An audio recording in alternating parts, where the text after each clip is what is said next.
અનાદિકાળમાં ભવચક્રની અંદર અટવાતા અટવાતા અટવાતા દુઃખો સહન કરતા કરતા રખડતા રખડતા રઝળતા રઝળતા વિષય કશાયની અગ્નિમાં બળતા બળતા જીવો આગળ વધતા જાય છે. ભવોની અંદર ભવચક્રીમાં તેઓ અનેક અનેક પ્રકારના ભવો કરતા જાય છે. આમ કરતા કરતા કરતા કરતા અકામ નિર્જરા જે કર્મ હોય, કર્મની જે નિર્જરા થાય તે નિર્જરા બે પ્રકારે હોય, એક સકામ હોય, એક અકામ હોય. અકામ એટલે કે તાત્વિક ઈચ્છા વિના જે દુઃખો સહનના કારણે, કષ્ટ સહનના કારણે જે પણ નિર્જરા થાય, જે પણ કર્મ તૂટે એને શાસ્ત્રકાર ભગવંતો અકામ નિર્જરા કહે છે. અને એમ અકામ નિર્જરા કરતા કરતા કરતા જીવ ભવની અંદર એકેન્દ્રિયમાંથી બેઇન્દ્રિય, બેઇન્દ્રિયમાંથી તેઇન્દ્રિય એમ આગળ વધતો જાય અને એ વિકસિત ભવોની અંદર કંઈક અંશે શુભ ભાવના કારણે તે પુણ્યનો બંધ કરે. અને એવી જ રીતે ઢગલાબંધ ભવોમાં બંધાયેલા પુણ્ય, એ સંચિત પુણ્યની જ્યારે બહુ મોટી રાશિ ભેગી થાય ત્યારે આ જીવને મનુષ્ય ભવની પ્રાપ્તિ થાય.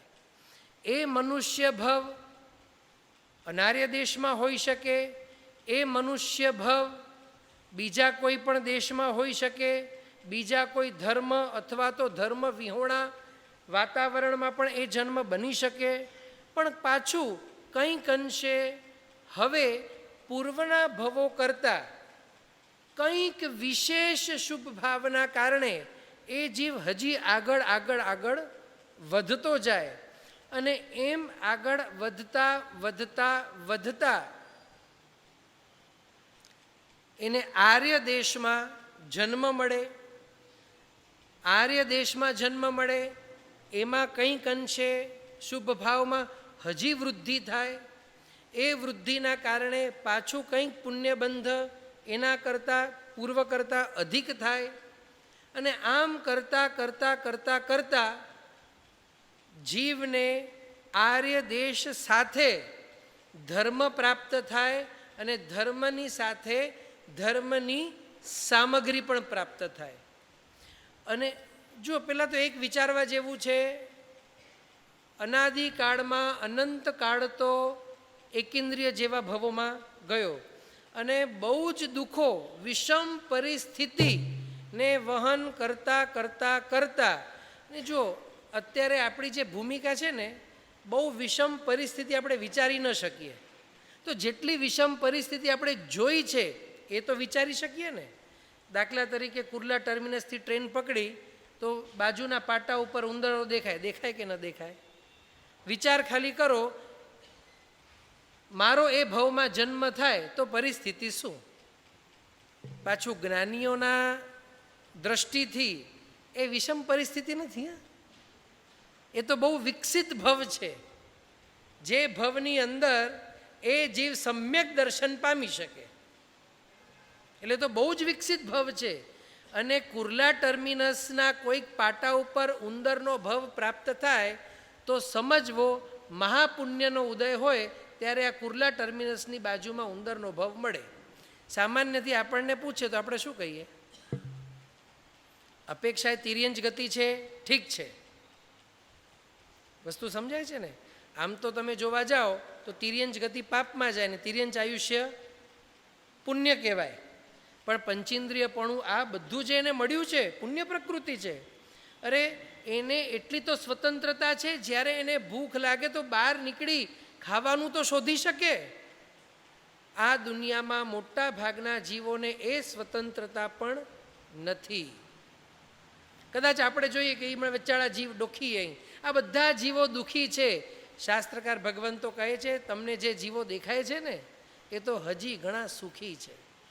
અને જ્યારે આ વિચારણા આપણી સામે આવે, આ વાત આપણી સામે આવે, ત્યારે આપણે કમ્પેર આપણે પોતાની સાથે કરીએ તો આપણને એમ થાય કે તો પછી તો મારા સુખનું માપ શું? અને આપણને કોઈ સામાન્યથી પૂછે તમે સુખી કે દુઃખી, તો એને મોઢા પર તો ન કહેવાય ને અમે દુઃખી ના દુઃખી, સુખી. મનમાં કહીએ મારા જેવો દુઃખી તો બીજો કોઈ નહીં હોય. પણ શાસ્ત્રકાર ભગવંતો જો કમ્પેરિઝન આવે, જ્યારે કમ્પેરિઝન આપણે કરીએ ને ત્યારે જ સંસારનું સાચું સ્વરૂપ આપણી સમક્ષ એ ખુલતું ને ખુલતું જાય. નહીં તો સંસારનું સ્વરૂપ ના ખુલે, અને સંસારનું સ્વરૂપ જ્યાં સુધી ના ખુલે ત્યાં સુધી સાચી વાત આપણી સામે આવવાની નથી. અને એમ કરતાં કરતાં આપણને આર્ય દેશ, આર્ય સંસ્કૃતિ, ધર્મની સામગ્રી આ બધું આપણને પ્રાપ્ત થયું. શાસ્ત્રકાર ભગવંતો કહે છે હજી આગળ એ પ્રાપ્ત થયા પછી કેટલી કે પુણ્ય રાશિ હજી ભેગી થાય ત્યારે એ જીવને નિષ્કલંક એવું ચારિત્ર ધર્મ પાલન કરવાની તક મળે. નિષ્કલંક એવું ચારિત્ર જીવન જીવવાની એને તક મળે. અને એવા નિષ્કલંક ચારિત્ર એ અનંતવાર પાડે, છતાંય મોક્ષ થાય નહીં. તો આ જે નિષ્કલંક ચારિત્ર જે પાડ્યું એમાં ખૂટતી કડી કઈ? અને શાસ્ત્રકાર ભગવંતો ફરી પાછું કહે છે મનુષ્ય ભવને સાર્થક કરવું હોય તો આ ખૂટતી કડી જે છે એ ખૂટતી કડી કોઈ પકડી લે, ખૂટતી કડીને કોઈ સમજી લે, અને જો એની ચાવી મળી જાય તો કે તો જ મનુષ્ય ભવ સાર્થક થઈ શકે. અત્યારે આપણને કોઈ કહે કે ભાઈ મનુષ્ય ભવ સાર્થક એટલે શું? મેં મારા જીવનમાં આટલા તપ કરી લીધા, મેં મારા જીવનમાં આ કરી લીધું, મેં મારા જીવનમાં આ કરી લીધું, મારું ભવ સફળ. ખૂટતી કડી ક્યાં ગઈ? બરોબર સમજો. ભવચક્રમાં અનંતકાળથી ભવચક્રમાં પરિભ્રમણ કરતો, દુઃખ વેઠતો અને દુઃખનું જો વર્ણન કરીએ તો 18 સેશન દુઃખમાં જ પૂરા થઈ જાય. કારણ કે એની સંવેદના આપણી જો સમક્ષ આવે, સર્પના ભવો, આ પંચેન્દ્રિય ભવ તો ભૂલી જાઓ, નાના નાના ભવો, કેવા ભવો. પહેલી વરસાદ પડે અને કચ્છમાં તમે પ્રવેશ કરો, પહેલી વરસાદ પછી રસ્તામાં શું નજરે દેખાય? દેડકા દેખાય. અને કેટલીય ગાડીઓ જતી હોય અને કેટલીએ દેડકાના ચપટા શરીરો તમને જોવા મળે. આ બધા વિકસિત જીવો. દેડકાને પણ પરમાત્માના સમવસરણમાં જવાની ઈચ્છા થાય, દેડકાને પણ પરમાત્માની દેશના સાંભળવાની ઈચ્છા થઈ શકે. અને એના જ કારણે પરમાત્મા મહાવીર સ્વામીનું સમવસરણ રચાયું હતું. શ્રેણિક મહારાજા પોતાના રસાલા સાથે તે સમવસરણમાં દેશના સાંભળવા જઈ રહ્યા હતા. અને ત્યાં ખૂણાકમાં ક્યાંક એક નાના દેડકાને થયું કે ભવચક્રને તરવાનો આ ઉત્તમ અવસર મારી પાસે આવ્યો છે. અને આ દેડકો એને ખબર પડે છે મને આ હાઈવે ક્રોસ કરવું છે, મારી સાઈઝ બહુ નાની છે, યાતાયાત ટ્રાફિક ઘણી બધી છે, રિસ્ક ઘણું બધું છે. પણ છતાંય દેડકો કહે છે ના, આ અવસર મારે હવે ક્યારે પ્રાપ્ત થાય? અને જતાં શુભ ભાવમાં એ હાઈવે ઓળંગતો જાય છે. અને ત્યાં જ શ્રેણિક મહારાજાનો ઘોડો જે અશ્વ, એનો પગ એના ઉપર આવે છે, દેડકો કચડાઈ જાય છે. અને એ વખતે દેવલોકનું આયુષ્ય બાંધે છે, ઓન ધી સ્પોટ દેવલોકમાં જન્મ થાય છે. અને દેવ તરીકે એ જ સમવસરણમાં દેશના સાંભળવા આવી જાય છે. કહેવાનું તાત્પર્ય, કેટલાકે ભવો આપણે કર્યા, એ ભવોની અંદર કેવા આપણે દુઃખી થયા તે આપણને યાદ નથી. એનું એક કારણ છે. આજથી 25 વર્ષ પહેલાં કોઈકને કોઈક હાથમાં પ્રોબ્લેમ થાય, અથવા તો 25 વર્ષ પહેલાં કોઈકને કોઈક દાળ દુખ્યું હોય, પછી તમને પૂછે એ ડાબો દાળ હતો કે જમણો, સાચું બોલો, યાદ હોય? જો આ જ ભવનું 25 વર્ષ પહેલાંનું આપણે ભૂલી જઈએ, આમ ખોટું દાંત બેસાડ્યું હોય, અને ખોટા દાંત પણ હવે કેવા આવે છે, જીભ ફેરવો તો અમુક સમય સુધી ખબર પડે, પછી તો ખબર જ ન પડે આમાં સાચું કહ્યું ને ખોટું કહ્યું, અને પછી આપણને જો પૂછવામાં આવે તો આપણને ખબર પડે. જો આ જ ભવના દુઃખો જો આપણે ભૂલી જતા હોઈએ તો પૂર્વ ભવના દુઃખો આપણને ક્યાંથી યાદ હોય? અને આ દુઃખો, આ સંસારનું સંપૂર્ણ સ્વરૂપ એ જ આપણને કોણ જણાવે? તો આ જ્ઞાની ભગવંતો જણાવે છે કે આ બધું જ આપણે વેઠી આવ્યા, આ બધું જ આપણે ભોગવી આવ્યા, અને આમ કરતાં કરતાં આ ભવો મળે. એક તો મનુષ્ય ભવ અત્યંત દુષ્કર, અને એમાં આ જો આ સામગ્રી મળે, અને સામગ્રીમાં પણ કહ્યું કે નિર અતિચાર નિષ્કલંક એવું ચારિત્ર પણ અનંતી વાર આ જીવે સેવ્યો, પણ મોક્ષ થયો નહીં. તો હવે પ્રશ્ન એ થાય, કરવાનું શું? ગણધર ભગવંતોએ આપણા ઉપર મહા ઉપકાર કર્યો છે. એવા એવા સૂત્રો આપણને આપ્યા છે કે ન પૂછો વાત. આપણને એમ લાગે કે મુહપત્તી પડી લેણમાં હોય શું, રૂમાલને કે મુહપત્તીને આમ કરી દઈએ એટલે વાત થાય પૂરી. પણ જ્યારે એ સૂત્રની શરૂઆત થાય, સુતત્થ ડીઠી હૃદયમાં ધરું, સૂત્ર અને અર્થરૂપી તત્વને હું હૃદયમાં ધારણ કરી અને હવે હું ધર્મ માર્ગમાં પ્રથમ પગથિયું મૂકી અને પ્રવેશ કરીશ.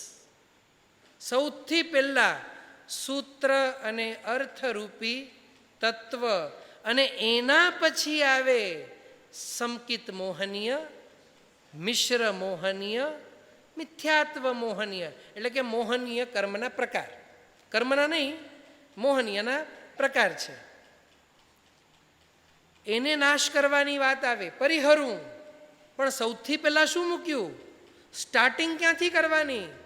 સૂત્ર અર્થરૂપી તત્વ હૃદયમાં ધરું.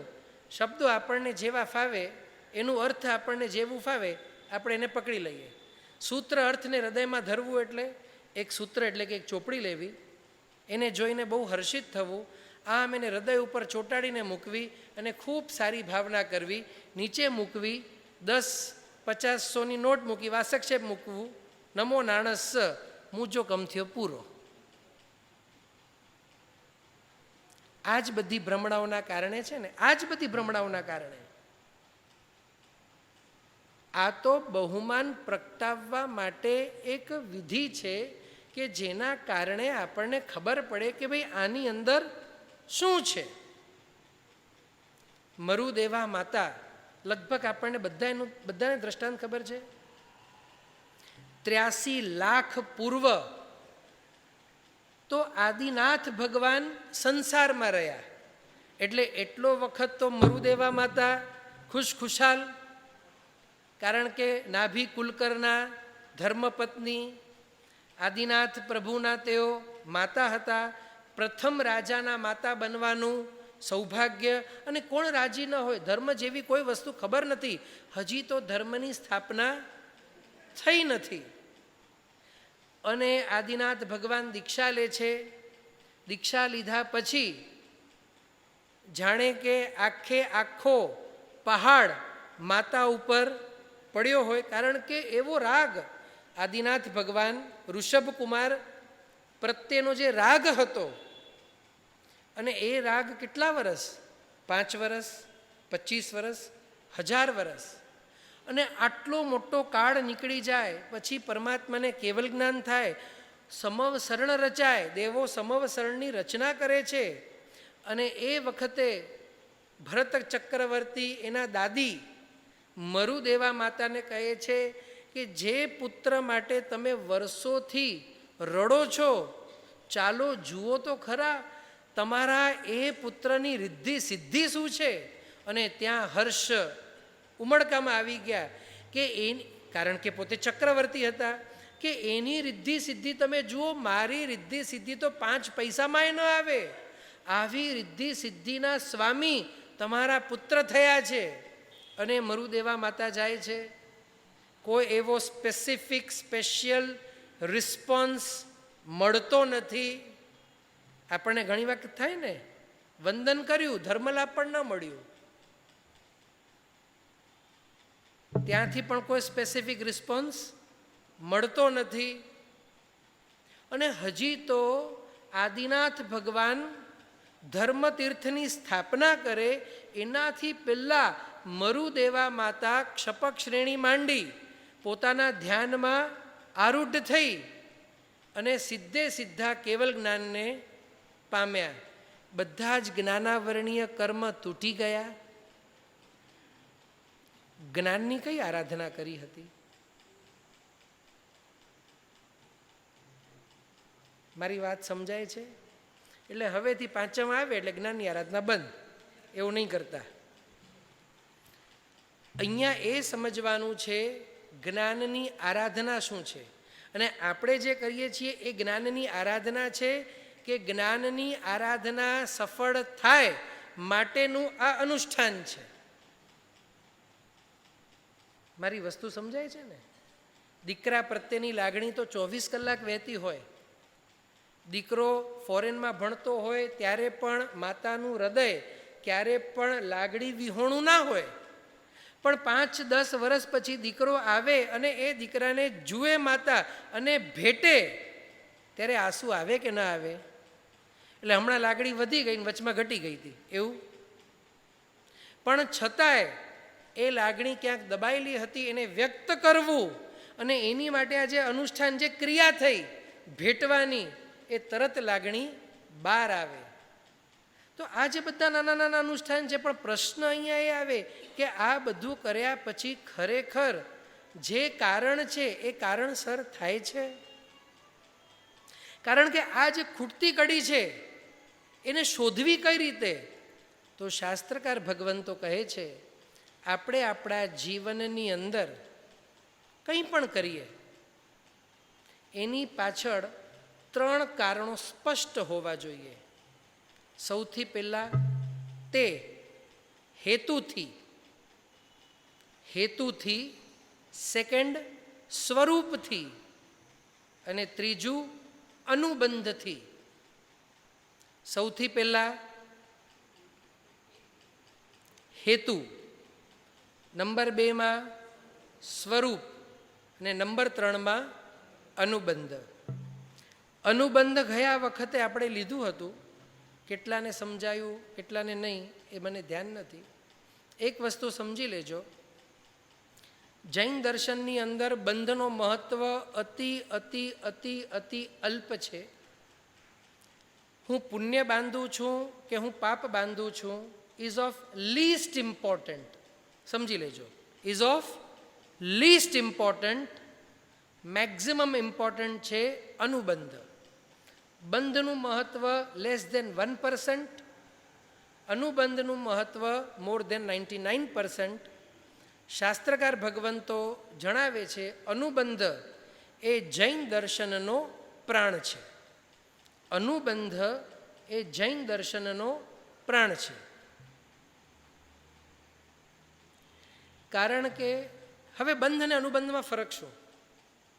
બંધના જે કારણે રિઝલ્ટ આવે જેને આપણે કહીએ ઇમિડિયેટ રિઝલ્ટ, બંધનું જે ફળ છે ને એને ઇમિડિયેટ રિઝલ્ટ કહેવાય. અને અનુબંધનું જે રિઝલ્ટ છે એને અલ્ટિમેટ રિઝલ્ટ કહેવાય. આપણને જીવનમાં આગળ વધવું હોય તો આપણે ઇમિડિયેટ રિઝલ્ટ જોઈએ કે અલ્ટિમેટ રિઝલ્ટ જોઈએ?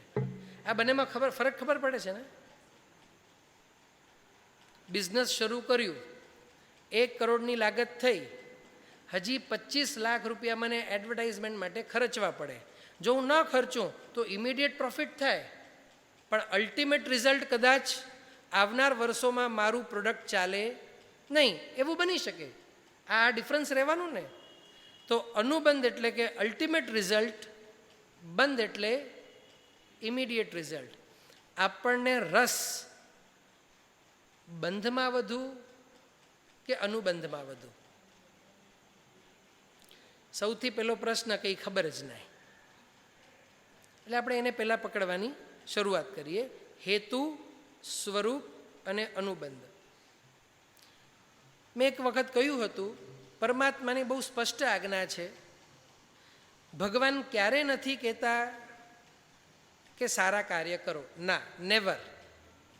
ભગવાન ક્યારે નથી કહેતા કે સારા માર્ગે પૈસા વાપરો, ના, કદી જ નહીં. ભગવાન આવું ક્યારે કે નહીં, ને આવી જીનવાણી પણ નથી. ભગવાન બહુ સ્પષ્ટ કહે છે, ઉચિત કાર્ય કરો અને ઉચિત માર્ગે દાન આપો. સારામાં અને ઉચિતમાં જમીન આસમાનનો ફરક છે. બોડી માટે પ્રોટીન સારી વસ્તુ, સારી વસ્તુ. બોડી માટે ફોસ્ફરસ સારી વસ્તુ, શરીર માટે સારી વસ્તુ. જે વ્યક્તિનું શરીર એક્સેસ પ્રોટીન બનાવતું હોય એને પણ તમે પ્રોટીન આપ્યા કરો. જે વ્યક્તિને લીવરનું પ્રોબ્લેમ હોય, જેને કમળો થયો હોય, જેને જોઇન્ડિસ થયું હોય, એને તમે કઠોળ આપો, સોયાબીન આપો તો શું થાય? તો પ્રોટીન સારી વસ્તુ કે ખરાબ વસ્તુ? એટલે કહેવાનું તાત્પર્ય કોઈકની માટે જો સારી હોય તો એ કોઈકની માટે ખરાબ પણ હોઈ શકે. તો મને એવી એક વસ્તુ દેખાડો જે કોઈની માટે ખરાબ હોય જ નહીં.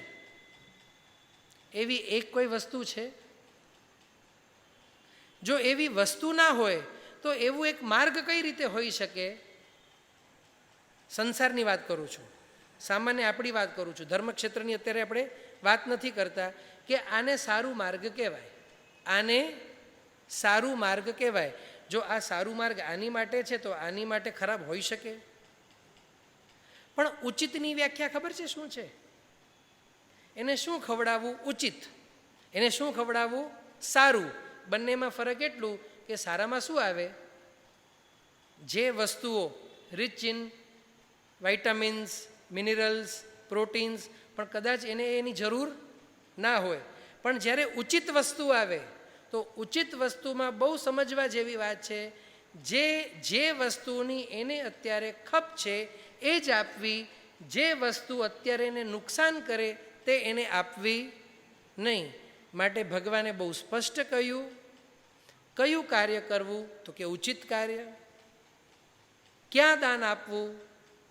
તો કે ઉચિત કાર્યમાં, ઉચિત માર્ગે. બધે શબ્દ ઉચિત ઉચિત આવે. આ હું એટલા માટે બોલું છું કારણ કે સામાન્યથી આપણા મગજની અંદર એક જ વસ્તુ છે, સારા માર્ગે પૈસા વાપરવાના. પણ તેવી ભગવાનની આજ્ઞા છે જ નહીં. બહુ અઘરું છે આ મગજમાંથી કાઢવું, બહુ અઘરું છે. અને એની માટે ચિંતન મનન અનિવાર્ય છે. જો આપણે ચિંતન મનન નહીં કરીએ અને એમને ઠીક હે ઊંધો કંઈ ખાણે પાકે સારે મેં ડને, જો આપણું પ્રોબ્લેમ શું છે ખબર છે? જો મગજ ન ચલાવવું હોય ને તો તરત ફટાક કરીને જે જૂની આપણી માન્યતા હોય ને ત્યાં આવીને બેસી જઈએ. આપણને બહુ ખબર પડતી નથી. જી ગડ્ડો હલે તો તે હલણ દો. આપણી બહુ એક મોટી ખામી છે.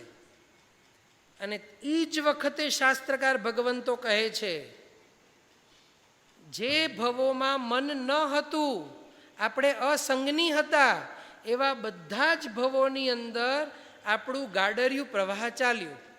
કીડી શું કરે? એ જ કરે. બધાની રીત એ જ. આજથી 100 વર્ષ પહેલાં અને અત્યારે તમને કીડીમાં કોઈક ફરક દેખાય? હવે કીડીઓ બહુ સુધરી? બિલકુલ નહીં ને.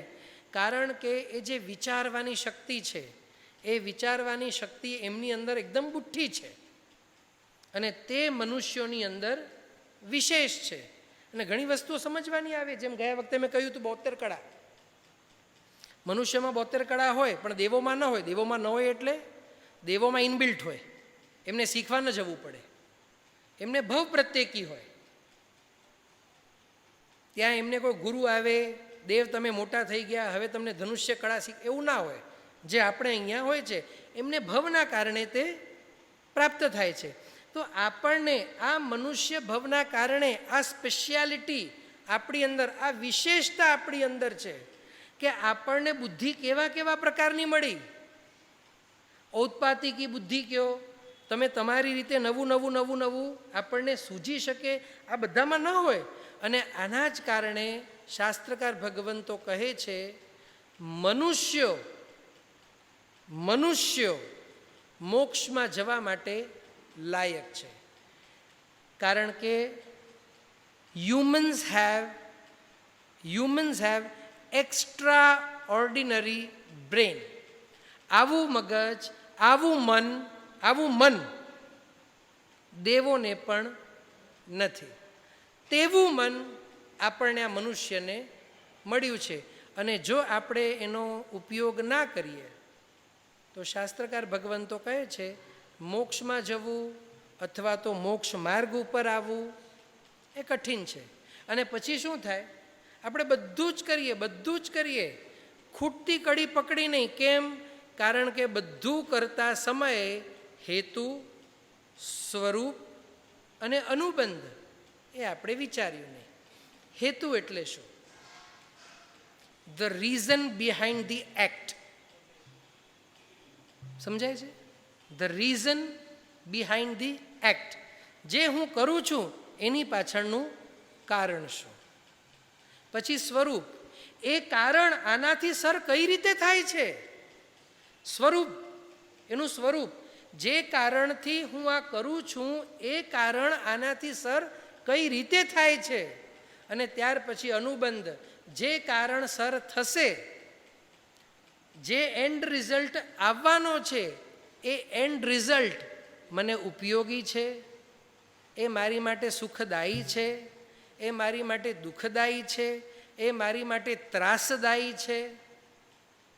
આ ત્રણ વસ્તુ જો સમક્ષ કે આંખની સામે ના હોય તો શાસ્ત્રકાર ભગવંતો કહે છે that is only physical exercise.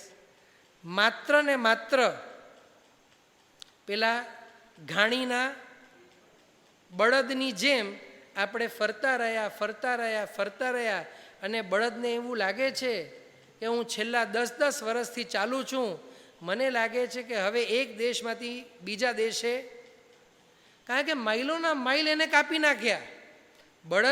ઘાણીના બળદે માઇલોના mile કાપી નાખ્યા. પણ એ બિચારાને ખબર નથી કે હજી તો પેલા ઓરડાથી બહાર પણ નીકળ્યો નથી. અનંત ભવની અંદર આપણે આરાધનામાં માઇલોના માઇલ, પણ ભવચક્રમાંથી બહાર નીકળવાનું જે કારણ છે એ કારણને તો આપણે સ્પર્શ સુદ્ધા કર્યું નથી. કેમ? હેતુ સ્પષ્ટ નથી, સ્વરૂપથી સ્પષ્ટ નથી, અનુબંધથી સ્પષ્ટ નથી. હેતુથી સ્પષ્ટ એટલે શું? દાખલાથી આપણે જાણીએ.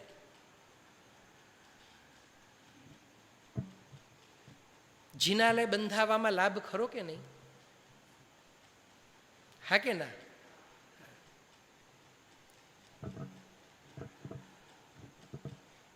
જેના દર્શને લોકો રાજસ્થાનમાં અજમેર જાય છે, એ સ્થાન બંધાવવામાં આપણને પુણ્ય બંધાય કે ન બંધાય? હું તમને પૂછું છું. જો ખુલીને વાત ન કરાય, કારણ કે માઇકમાં બોલું છું.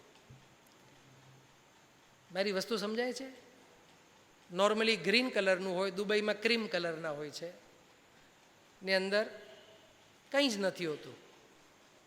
જેને જોવા લોકો ખાસ આબુદાબી જાય છે એની વાત હું કરું છું. એ બંધાવવામાં પુણ્ય બંધાય કે ન બંધાય? જૈન શાસનના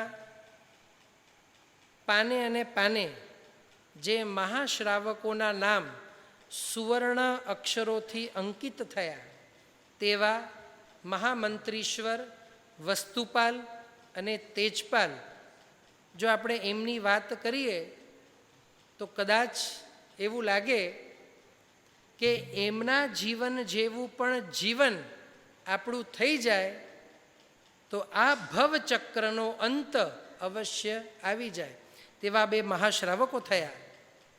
લગભગ આ નામથી આપ સૌ બધા પરિચિત હશો, વસ્તુપાલ અને તેજપાલ.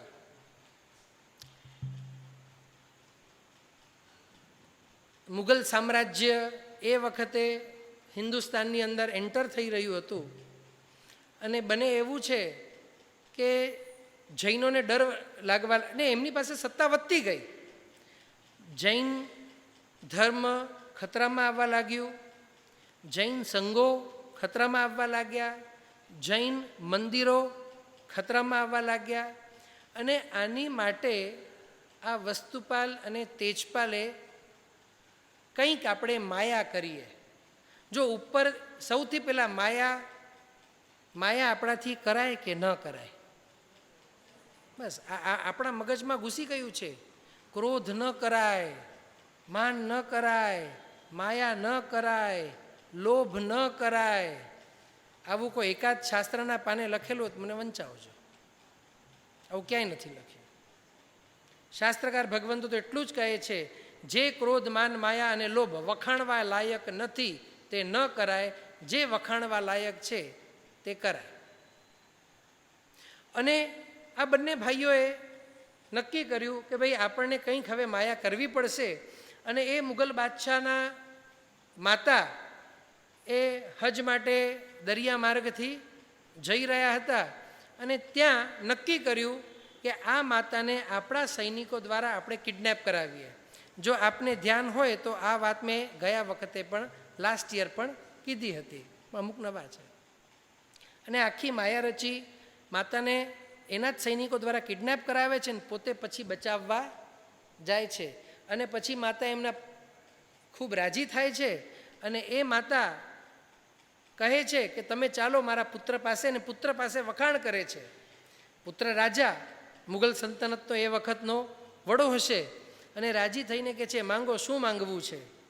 તો ત્યારે ફક્ત કહે છે અમારા જૈન સમાજ ઉપર, જૈન મંદિરો ઉપર ક્યારે પણ ખતરો ન આવે. માયા કરી કે નહીં? અને આવા જ પ્રસંગો એમના જીવનમાં બન્યા. વસ્તુપાલ અને તેજપાલે પોતાના જીવનમાં કુલ 32 મસ્જિદો બનાવ્યા, 32. અને શાસ્ત્રકાર ભગવંતો કહે છે જ્યારે પણ એ મસ્જિદની ઈંટ મુકાય, પ્રથમ મસ્જિદની, દ્વિતીય મસ્જિદની, તૃતીય, ચતુર્થ, જેમ જેમ મસ્જિદ બંધાતા ગયા વસ્તુપાલ અને તેજપાલ પુણ્ય બાંધતા ગયા, પુણ્ય બાંધતા ગયા. આ વાત મગજમાં બેસે? કારણ કે શાસ્ત્રકાર ભગવંતો કહે છે હેતુ, સ્વરૂપ અને અનુબંધ તે એમના શુભ હતા, અંશે શુદ્ધ પણ હતા. હેતુ શું હતું? કે ભાઈ આ મસ્જિદો બાંધી અને એ ધર્મીઓના, એ ધર્મના રાજાઓના જો હું દિલ જીતી લઉં તો 32 બાંધવાથી 32,000 મારા જીન મંદિરો સલામત થઈ જશે. મારી વસ્તુ સમજાય છે? સ્વરૂપથી ક્યાંય અશુભ ભાવ નહોતો. અને જો આવો વિશુદ્ધ ભાવ હોય તો એનો અનુબંધ તો અલૌકિક જ હોય. શાસ્ત્રકાર ભગવંતો કહે છે શુભ આશયથી, શુભ ભાવથી નહીં. કારણ કે ઘણા લોકો છે ને શુભ આશયને શુભ ભાવ સમજે. શુભ આશયથી મસ્જિદ બંધાવવામાં આવે તો પણ પુણ્ય બંધાય અને અનુબંધ પણ પુણ્યનો. અશુભ આશયથી જિનાલય પણ જો બંધાવવામાં આવે તો શાસ્ત્રકાર ભગવંતો કહે છે નિયમા પાપ જ બાંધે. તમને બહુ ઓછા લોકો આવી વાતો કરશે, અને આવી વાતો કર્યા પછી અમને પ્રહારે આવે છે. આ નક્કર સત્ય જીન શાસનની અંદર અંકિત છે.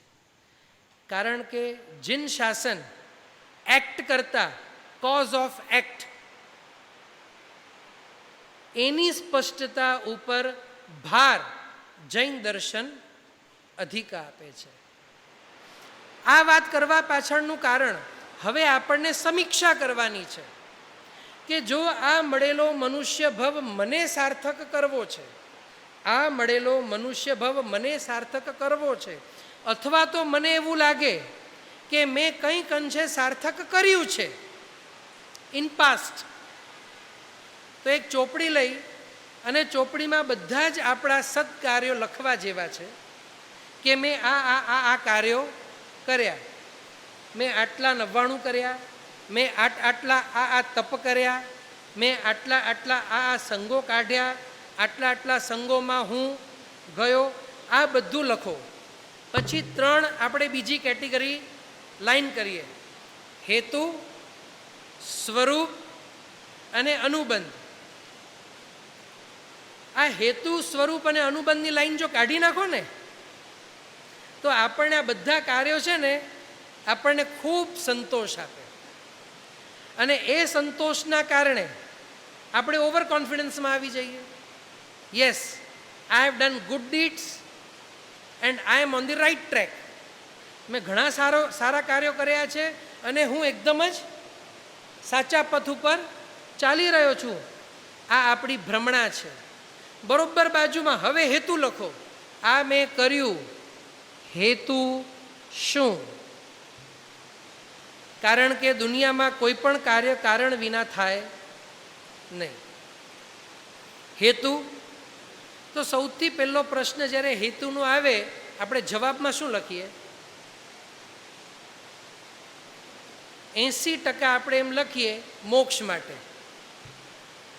મજાની વાત એ છે, કારણ એવું છે જે ખબર જ નથી, કારણ એવું છે જે ક્યારે જોયું નથી, અનુભવ્યું નથી, સમજ્યા નથી, બ્લેન્ક. કારણ શું છે? હેતુ શું? મોક્ષ. પણ મોક્ષ એટલે શું? ખબર નહીં. ક્યાં છે? ખબર નહીં. કેવો છે? ખબર નહીં. હવે આગળ એ કાર્યનું સ્વરૂપ, મોક્ષનું સ્વરૂપ તો પછી, એ કાર્યનું સ્વરૂપ કેવું?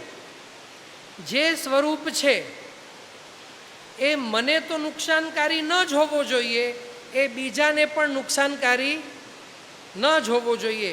શું આ કાર્યનું સ્વરૂપ એવું હતું? મારી વાત સમજાય છે ને? માટે જ જીન શાસ્ત્રકાર ભગવંતો કહે છે, શાસ્ત્રકાર ભગવંતો, પોતાને ફાયદો થતો હોય પણ બીજાને જો મોટું નુકસાન થતું હોય તો તેવું કાર્ય કરાય નહીં. એટલે સ્વરૂપની સ્પષ્ટતા, ક્લિયરિટી ઓફ સ્વરૂપ હોવું જોઈએ. જો સ્વરૂપની ક્લિયરિટી નથી, આપણા જીવનમાં કરેલા બધા જ સત્કાર્યો એની બાજુમાં હેતુ લખીએ તો આપણે કેટલા પાસ થઈએ? હેતુમાં પાસ થઈ જઈએ. ચલો, હેતુમાં પાસ થયા.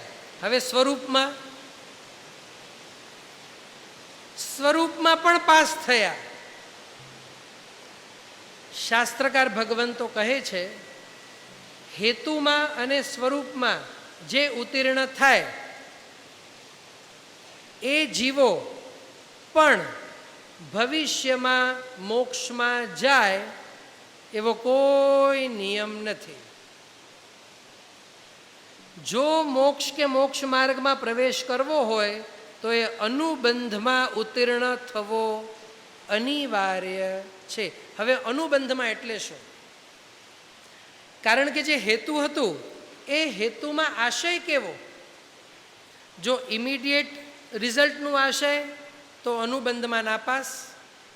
જો અલ્ટિમેટ રિઝલ્ટનું આશય, હું ફાસ્ટ નથી જઈ રહ્યો ને? પાક્કું સમજાય છે કે ભાઈ આ હું કરું છું, હું જીન પૂજા કરું છું, બસ મારે પુણ્ય બંધાય, મુજી દુકાન બરોબર હલે, બસ ભગવાનજી કૃપા દયા, 4 છોકરાઈ મેળે કમાઈએ તા, મેળે પેણજી વ્યા, સરસ મજે જો હલે તો આ ઇમિડિયેટ રિઝલ્ટ કહું છું. લગભગ આપણા મગજમાં ખરું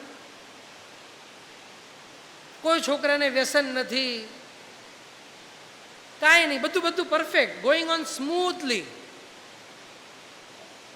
જીવનની અંદર પણ વર્તમાન સમયમાં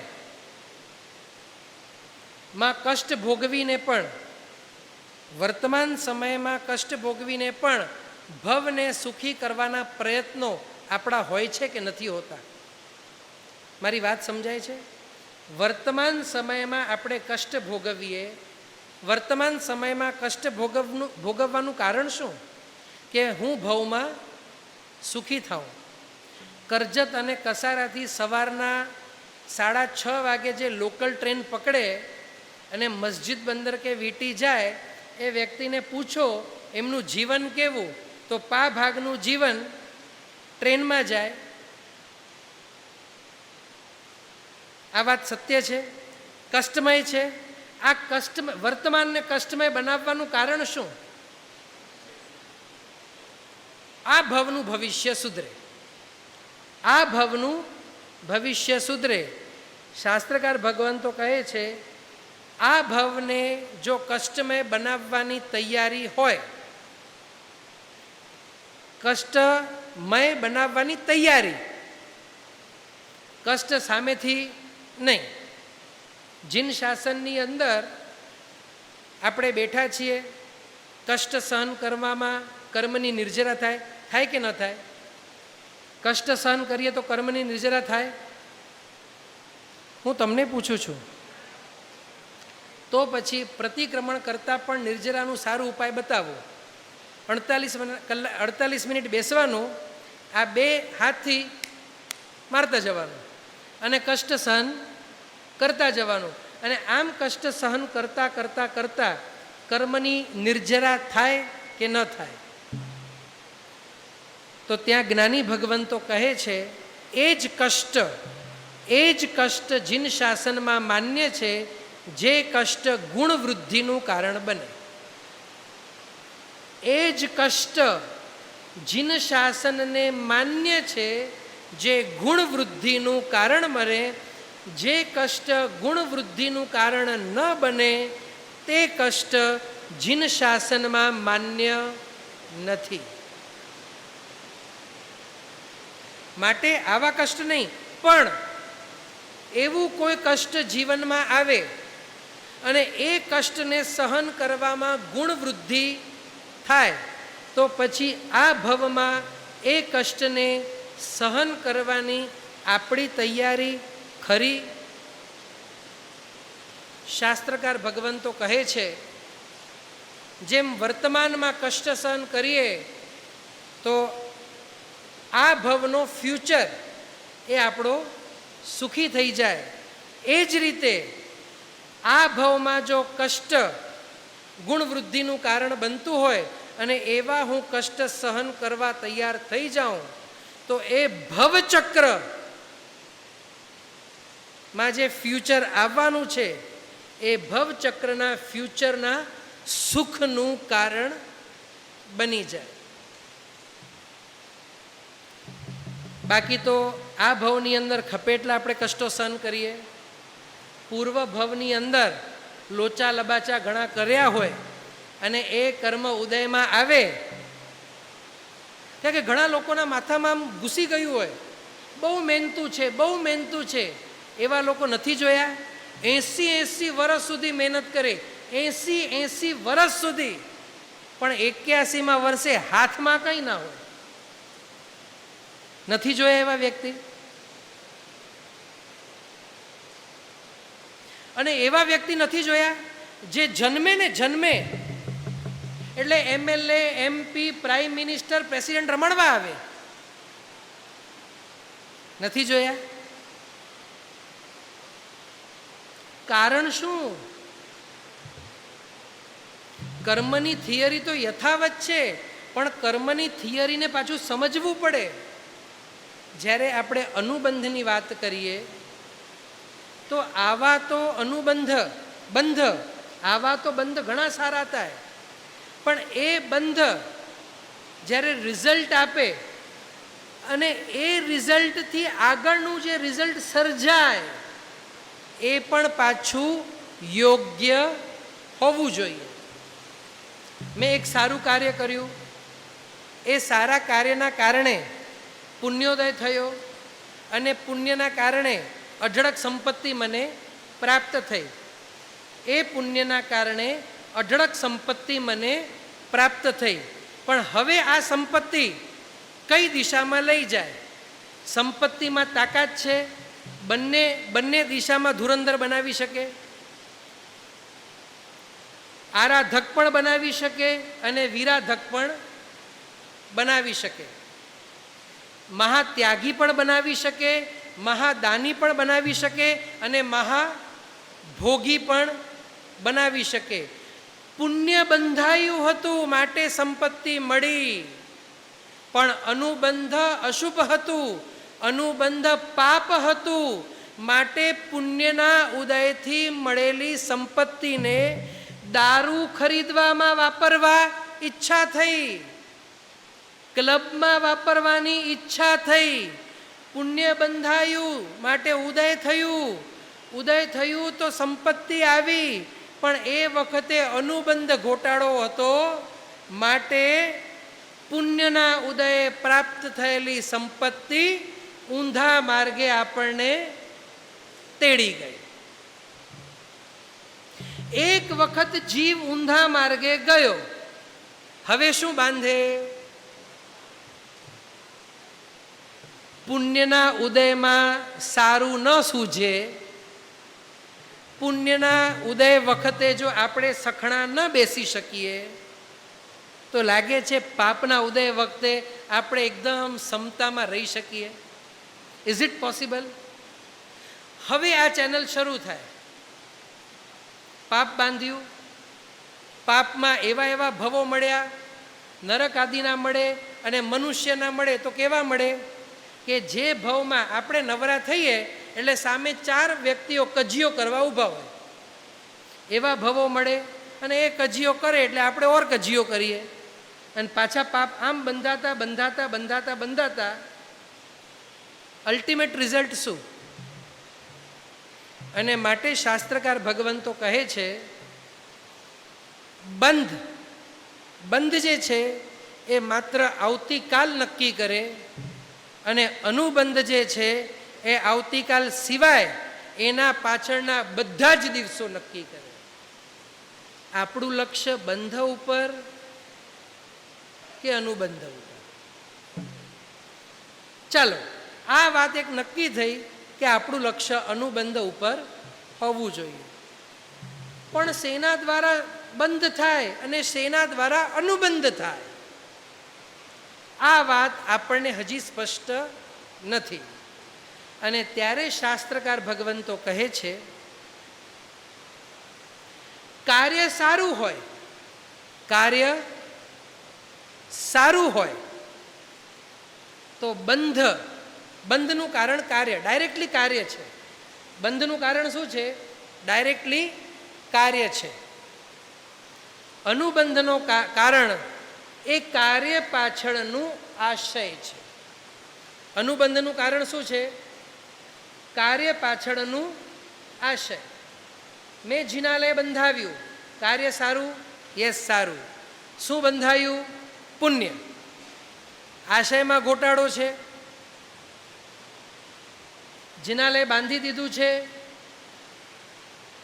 1 કરોડ રૂપિયા ગૂંઠો મેં જમીનો ખરીદી છે, ફટાફટ માલ હવે વેચાઈ જશે.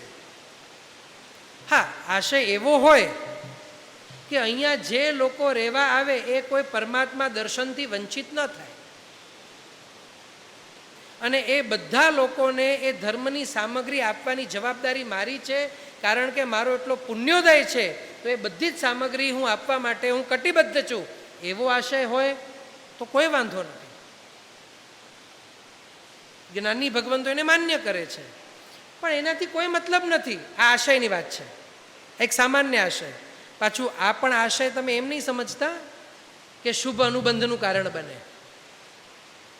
શુભ અનુબંધના કારણમાં તો સ્પષ્ટ કહ્યું જેનું રૂટ કોઝને શુભ કરવાની ભાવના હોય, રૂટ કોઝ એટલે સમજો, હું કોઈકને મને હેલ્પ કરવું છે, I want to help somebody. અત્યારે આપણી અંદર આ મનુષ્ય ભવને સાર્થક કરવાની વાતો ચાલે છે. આપણને બધાને એવું લાગે છે કે આ ભવ આપણને જે મળ્યું છે, આપણને કોઈકને કોઈક જીવને કોઈક સ્વરૂપે આપણને હેલ્પફુલ થવું જોઈએ, અને આપણે હેલ્પફુલ થવાના બધા જ પ્રયત્નો કરીએ. આપણે જ્યારે એને હેલ્પ કરીએ, આપણે જ્યારે આ સારું કાર્ય કરીએ, તો એ કાર્ય પાછળનું સ્પષ્ટ હેતુ શું હોય, સ્પષ્ટ આશય શું?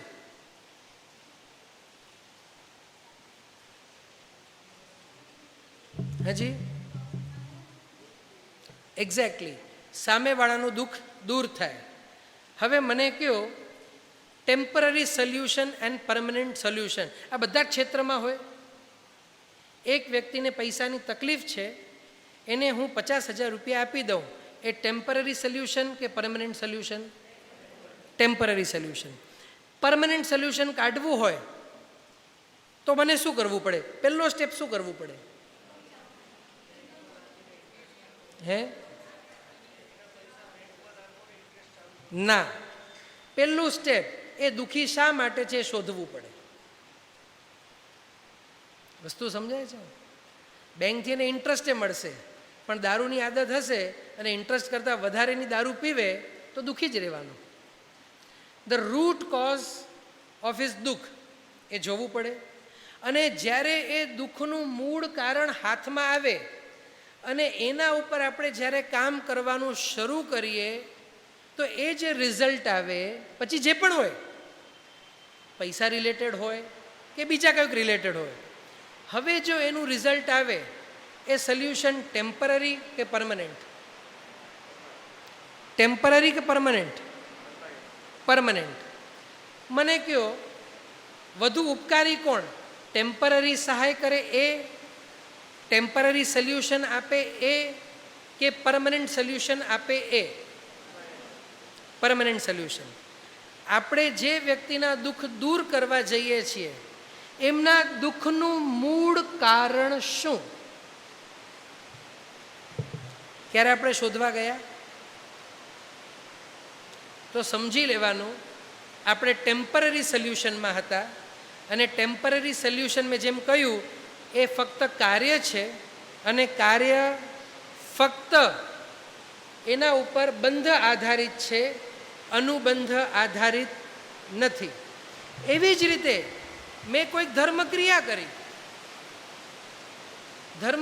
કરી, કાર્ય સારું છે, શું બંધાયું? પુણ્ય. અલ્ટિમેટ રીઝન શું હતું? મારી વસ્તુ સમજાય છે?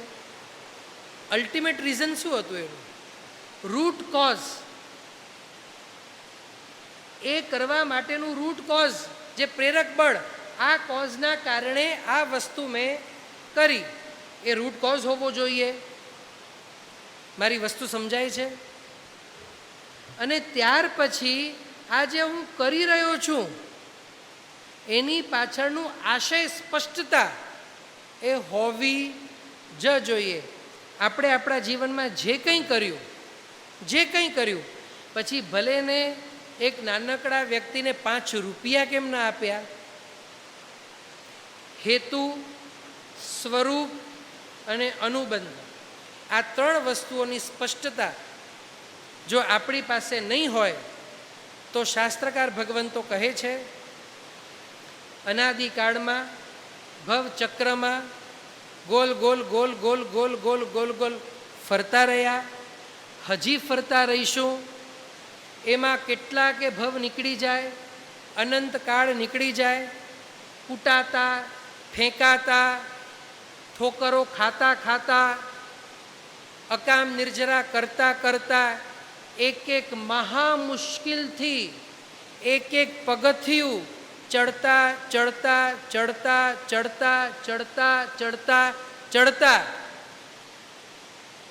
આફ્રિકાના સોમાલિયા અથવા તો પછી ઘણા એવા દેશો છે, અફઘાનિસ્તાન જેવા, કે હમણાં બહુ ચર્ચામાં ચગ્યું કયું દેશ? સિરિયા. એવા દેશમાં, એક નાનકડા ગામમાં, એવા ઘરમાં કે જે મા બાપ એક લંગોટ પણ વેચાતી ન લઈ શકે, ત્યાં એવા ઘરમાં આપણો જન્મ થયો. અને એવા સમયે શાસ્ત્રકાર ભગવંતો કહે છે, મહાપુણ્યના ઉદયે આ જન્મ થયો. આ વાત હું એટલા માટે કરું છું, જો એને શાસ્ત્રકાર ભગવંતો કહે છે મહાપુણ્યના ઉદયે, કેટલાકે ભવોના સંચિત પુણ્યના કારણે આ ભવ મળ્યો, તો પછી આપણો જે ભવ છે એ મહાપુણ્યનો ઉદય કહેવાય કે મહા મહા મહા મહા મહા મહા મહા મહા પુણ્યનો ઉદય કહેવાય? એમાં પાછું ધર્મની સામગ્રી, અનુકૂળ સંઘ, અનુકૂળ સંઘના સભ્યો, આવા દેવ, આવા ગુરુ, આ બધું આપણને મળ્યું, આવા શાસ્ત્રો, આવું શ્રુત જ્ઞાન, અને એમને આરાધવા માટે સંપૂર્ણ અનુકૂળતા. The biggest thing. બધું મળે પણ અનુકૂળતા ન મળે તો શું થાય? આ બધું મળ્યું, ખાલી વિચારવાની વાત છે કે આમાં પુણ્યોદય કેટલો. હવે પુણ્યોદયના કારણે આ મળ્યું છે. હવે આ જે મળ્યું છે સમય, એ ક્યાં વાપરવું? આ બાજુ કે આ બાજુ? મને ઘણા લોકો કહે, નિખિલભાઈ તમારા મુંબઈમાં તો લોકો બહુ વ્યસ્ત હોય ને, બહુ જ વ્યસ્ત હોય, બહુ જ વ્યસ્ત હોય ને. મેં કીધું કેમ એવું કહો છો? કે ના ભાઈ, અમારા જેટલા સગાવાળા છે ને મુંબઈમાં, એમને જ્યારે જોઈએ ને એક જ વાત, ટાઈમ નથી, ટાઈમ નથી, ટાઈમ નથી. તો મેં એમ જવાબમાં મને કહેવું પડે, તમે વોટ્સએપ ઉપર છો? કે હા છીએ. કે તમે એમની સાથે છે ને વોટ્સએપ ઉપર પહેલાં કનેક્ટ થાઓ, અને પછી જુઓ તમને કેટલા મેસેજ આવે છે, અને એના ઉપરથી તમે જ નક્કી કરજો કે મુંબઈવાળા બિઝી છે કે નવરા છે. કારણ કે it varies from person to person. કે જવાબ આપવા માટે હું કોઈ નથી, તમે નક્કી કરી લેજો. વર્તમાનની અંદર આપણી પાસે સમય ઓછો નથી.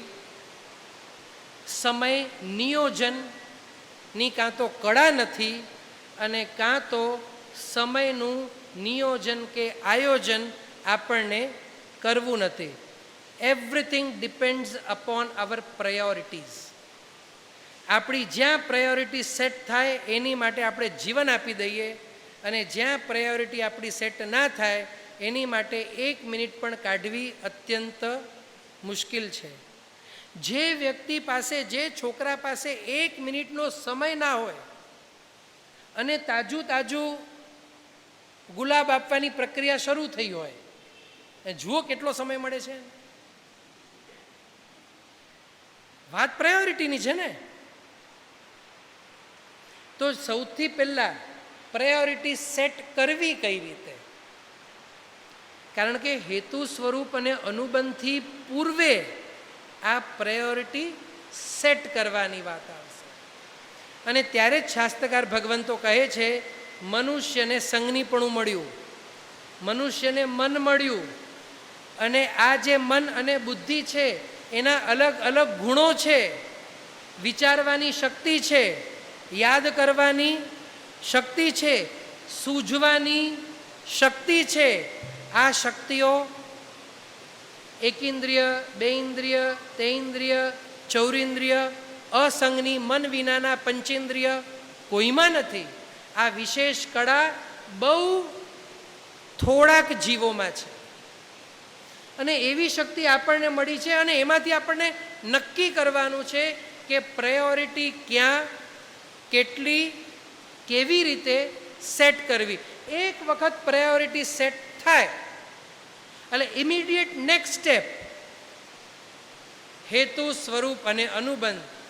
અને આપ માનશો નહીં, કાર્ય કર્યા પછી આપણે હેતુ, સ્વરૂપ અને અનુબંધ માટે એનાલિસિસની વાત કરી, પણ જે દિવસે હેતુ, સ્વરૂપ અને અનુબંધ એની સ્પષ્ટતા આવશે ને, કાર્ય નક્કી નહીં કરવા પડે, એના આધારે જ કાર્ય નક્કી થઈ જશે. અનુષ્ઠાન શું કરાવવું એ વિચારવું નહીં પડે, એના આધારે જ અનુષ્ઠાનો નક્કી થતા જશે. અત્યારે ધર્મ આરાધનામાં શું કરવું મૂંઝવણ થાય કે ન થાય? કારણ કે હેતુ, સ્વરૂપ અને અનુબંધ એની સ્પષ્ટતા નથી. જેવી આ સ્પષ્ટતા આવશે કે મને શા માટે કરવું છે, જેની માટે હું કરી રહ્યો છું તે મને પ્રાપ્ત થઈ રહ્યો છે, એ વસ્તુ મને મળી રહી છે, અથવા તો એ વસ્તુ બીજાને મળી રહી છે. કારણ કે જીન દર્શન સ્વાર્થ પ્રધાન નથી, જીન દર્શન પરમાર્થ પ્રધાન છે. ખાલી મારું ભલું થાય એવું હું ઈચ્છું, માત્ર મારું ભલું થાય એવું હું ઈચ્છું તો પણ મને પાપ લાગે. માટે શાસ્ત્રકાર ભગવંતો કહે છે પહેલાં સ્વકલ્યાણ, પણ એવું નથી કીધું ઓનલી સ્વકલ્યાણ. બંનેમાં તફાવત છે. પ્રથમ સ્વકલ્યાણ અને ફક્ત સ્વકલ્યાણ. તો જો હું ફક્ત સ્વકલ્યાણની મારામાં ભાવના હોય તો ભગવાન કહે ફક્ત સ્વકલ્યાણ એટલે મારું થાય છે ને ગામ ગયું ખાડામાં, તો પાપ બંધાય. હા, પછી પરકલ્યાણનું ગજું નથી તો કરવાની પણ ના પાડી છે. પરકલ્યાણ તો કરવું જ છે, આવડે કે ન આવડે, પરકલ્યાણ તો કરીને જ જવું છે. આવું આગ્રહ નહીં મૂકતા, દાટ વળી જશે. પણ ભાવના તો હોવી જ જોઈએ કે જો મારા ધ્યાનમાં આવે કે આનાથી પરનું અકલ્યાણ થાય છે, મારા આ આચરણથી સામેવાળો એને ગ્રહણ કરશે અને એના ગ્રહણથી એના જીવનમાં અકલ્યાણ થશે, તો પછી મને આ કાર્ય કરવું તે યોગ્ય નથી. હું જે આ કરી રહ્યો છું એના કારણે સામેવાળાના જીવનમાં આ અનુષ્ઠાનની અંદર એ પ્રમાદ સેવશે અને એનું અકલ્યાણ થશે, તો ભગવાને કહ્યું છે કે એ પણ ચિંતા પ્રાથમિક તબક્કે તો કરવાની જ હોય. હા, એક વખત સમતામાં જાય, વિતરાગી બની જાય પછી પ્રશ્ન જ નથી, પણ ઇનિશિયલ સ્ટેજ ઉપર છે. કારણ કે વર્તમાન સ્થિતિ આપણી કેવી છે?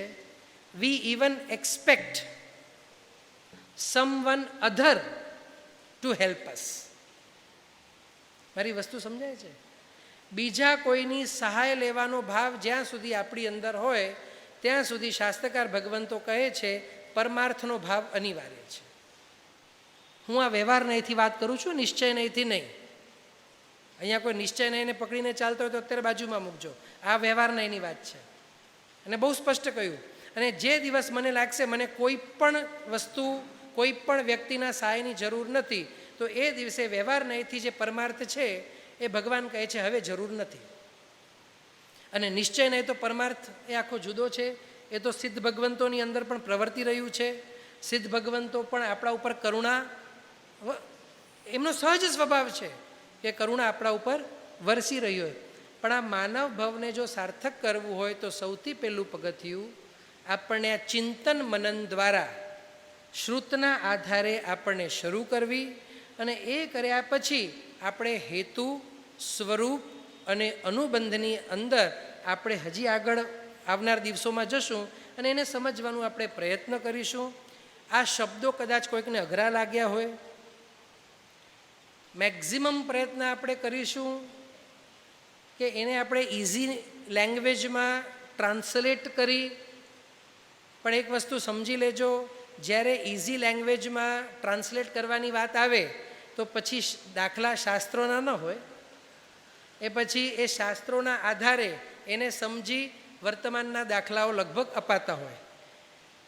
કારણ કે બેઝમાં સમજવા માટે વર્તમાનમાં આપણા જીવનમાં જે થાય છે એ સમજવું અત્યારે આપણને એના આધારે આપણે બહુ સારી રીતે સમજી શકીશું.